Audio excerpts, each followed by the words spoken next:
Hi అండి. మరొక కథతో మీ ముందుకొచ్చేసాను. శ్రీమతి పొత్తూరు విజయలక్ష్మి గారి హాస్య కథల్లో ఇది కూడా ఒకటి. కథ పేరు ఇరుగు పొరుగు ఆసరా. మా ఇంటి వెనక భాగంలో బావికి అవతల పెద్ద సావిడుంది.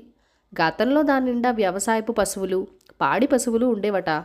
ఆ తర్వాత ఖాళీగానే పడి ఉంది. అది బాగు చేయించి మధ్యలో గోడ కట్టి 2 గదులుగా విభజించి ఎవరికైనా అద్దెకివ్వాలని ఆలోచన వచ్చింది అమ్మమ్మకి. ఇంతకాలం లేనిది ఇప్పుడు ఈ గొడవ ఎందుకు అన్నారు తాతయ్య. లంకంత కొంపలో బిక్కుబిక్కుమంటూ నేను ఒక్కదాన్నే ఉండలేకపోతున్నాను. ఇంట్లో ఎవరైనా ఉంటే కాస్త కాలక్షేపం అంది అమ్మమ్మ. కాలక్షేపానికి నేనున్నానుగా. సర్లేండి, మీకు ఈ మధ్య చెవుడు ఎక్కువ అవుతోంది. వస్తారా అంటే ఏమిటన్నా, చస్తారా అనా అని గయ్యమంటున్నారు. అవసరానికి 4 మాటలు మాట్లాడేసరికి నా శక్తి అంతా హరించుకుపోతుంది. ఇక మీతో కబుర్లు చెప్పాలంటే అయినట్టే అంది ఆవిడ. నీకు అసలే శుచి శుభ్రం ఎక్కువ. మరో సంసారం వస్తే సర్దుకోగలవో లేదో ఆలోచించు అన్నారు. లేదులేండి, మనం ఇద్దరం పెద్దవాళ్ళం అయిపోయాం. వెనుక ఎవరైనా ఉంటే మాట సాయం మనిషి సాయం. మధునా పంతులు వాళ్ళ ఇంట్లో అద్దెకి ఉన్నవారు మాస్టర్ గారు వాళ్ళని స్వంత బిడ్డలా కనిపెట్టుకుని ఉంటున్నారు అంది అమ్మమ్మ. మొత్తానికి సావిడిని 2గా విభజించి సిద్ధం చేశారు. మరో 15 రోజుల తర్వాత శంకరం మాస్టారు అద్దెకి వచ్చారు.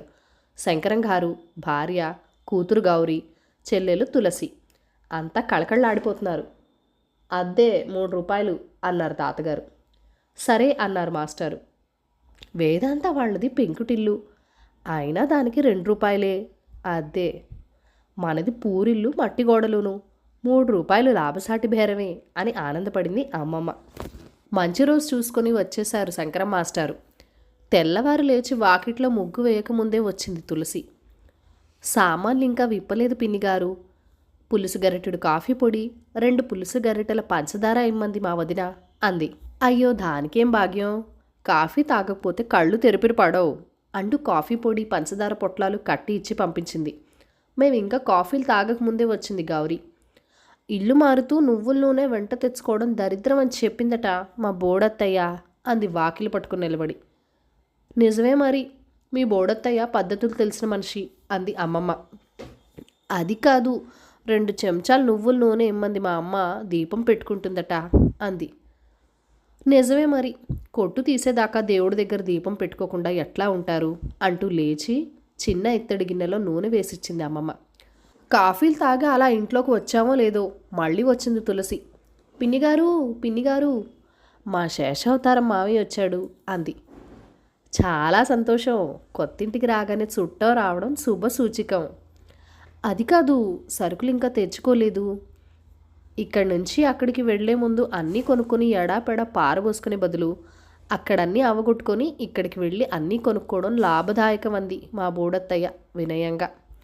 భేష్, మీ బోడత్తయ్య మంచి తెలియగలదే మెచ్చుకుంది అమ్మమ్మ. మరి సరుకులు లేవు. శేషావతారం మావయ్య వచ్చేశాడు.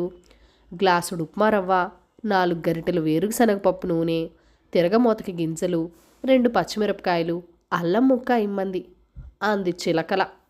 ఆ జాబితా అంతా విని, మరి ఉప్పు మీ ఇంట్లో ఉందా అని అడిగింది అమ్మమ్మ. లేదు పిన్నిగారు, ఉప్పు అప్పు అడగకూడదట మా బోడత్తే చెప్పింది. మీ తులసికోట దగ్గర కుండలో ఉందిగా, పట్టుకి వెళ్ళిపోతారులేండి అంది. నోరు ఆవలించింది అమ్మమ్మ. అడిగినవన్నీ పోగు చేసి ఇచ్చి అమ్మయ్య అని కూర్చుంది. కూర్చొని తీరికేది. శేషావతారం మావయ్యకి సబ్బు ముక్క, విభూది పండు, గంధం చెక్క, వంటకి కందిపప్పు, చింతపండు, విశ్రాంతికి మడత మంచం, మంచినీళ్ళ చెంబు అంటూ తిరిగిన వాళ్ళు తిరుగుతూనే ఉన్నారు. వాళ్ళకి అవన్నీ ఇచ్చేసరికి అమ్మమ్మకి నీరసం వచ్చింది. నాకు విసుగొచ్చింది. సూర్యుడు నడినెత్తికి వచ్చాడు. వంట చేసే ఓపిక లేక కుంపటి అంటించి ఇంత పులగం వండి 2 వంకాయలు కాల్చి పచ్చడి చేసి తాతయ్యని భోజనానికి పిలిచింది. కంచంలో పదార్థాలు చూసి, ఇదేమిటి, ఇవాళ కార్తీక పౌర్ణమి నాగుల చవితి కాదు కదా, నువ్వు ఉపవాసమా అన్నారు తాతయ్య. ఆవిడ ఉపవాసం అంటే తాతయ్యకి అది చేసి పెడుతుంది. ఉపవాసం కాదు, నా సార్థం కాదు, శోష వస్తోంది. ఈ కాస్త వండేసరికే తాతలు తలుపుకు వచ్చారు. ఆ అద్దె వాళ్ల పిల్లలు పిచాచుల్లా పీక్కు తింటున్నారు. అప్పటికే వాళ్ళకి భయపడి దొడ్డి తలుపు వేసేశాను. అయినా ఆగితేనా, కిటికీలెక్కి గోడలెక్కి అరుస్తున్నారు అంది. అంతలోనే వీధి గుమ్మం దగ్గర నుంచి పిన్నిగారు అని పిలిచింది తులసి. అమ్మమ్మ సైగ అందుకొని నేను వెళ్ళా. అమ్మమ్మ పనిలో ఉంది, ఏం కావాలి అన్నాను. శేషావతారం మావయ్యకి పటిక బెల్లం ముక్క ఒక్క పలుకు ఇమ్మంది. అవి ఇచ్చి వాకిలి తలుపు కూడా మూసేసి వచ్చేశాను. ఇవన్నీ ఇచ్చే బదులు ఆ శేషావతారం గాడిని మన ఇంటికే పిలిస్తే పోయేది, బ్రాహ్మణుడికి అన్నం పెట్టిన పుణ్యం దక్కేది అన్నారు తాతయ్య.